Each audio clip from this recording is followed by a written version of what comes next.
65 programas sociales capitalinos han sido registrados en la Iniciativa para el Fortalecimiento de la Institucionalidad de los Programas Sociales, plataforma web implementada por Transparencia Mexicana, que tiene el objetivo de reforzar los criterios de protección de los mismos a través de un medio de información pública independiente.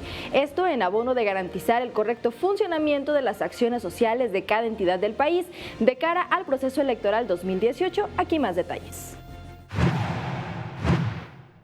Porque esta plataforma lo que pide es transparencia. Con esto estamos blindando los programas sociales de la Ciudad de México. Ahí estamos atendiendo este llamado que hace Naciones Unidas y Transparencia Mexicana. Así que con el testimonio calificado de todos y cada uno de ustedes, presidente, consejeros, consejeras, director, consejero y por supuesto también a mis compañeros de gabinete, dejamos constancia.